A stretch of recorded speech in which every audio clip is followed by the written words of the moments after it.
Taste the Daily.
தெற்கு ஆந்திரா வட தமிழ்நாடு கரையோரம் நிலை கொண்டுள்ள காற்றழுத்த தாழ்வு பகுதி வலுவிழப்பதாக முக்கிய செய்தி வெளியாகியிருக்கிறது.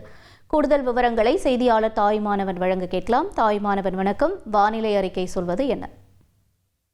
வங்கக்கடல்ல நிலை கொண்டிருக்கக்கூடிய ஆழ்ந்த காற்றழுத்த தாழ்வு பகுதி என்பது அடுத்த 24 மணி நேரத்துல வலுவிழக்க இருப்பதாக தகவல் என்பது வெளியிடப்பட்டிருக்கிறது.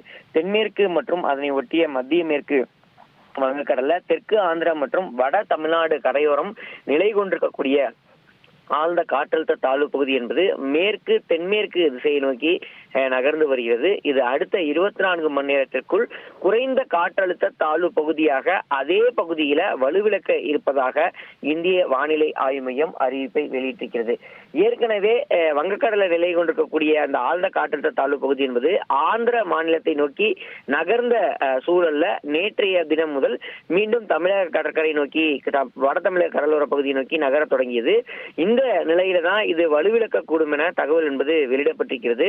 நேற்று தினம் கனமழைக்கான எச்சரிக்கை என்பது விடுக்கப்பட்டிருக்கக்கூடிய ஒரு சூழல்ல இது வலுவிழக்கக்கூடிய தருவாயில மழைக்கான வாய்ப்புகளும் தமிழகத்திற்கு குறைய வாய்ப்பிருப்பதாக தகவல்கள் வெளியிடப்பட்டிருக்கிறது.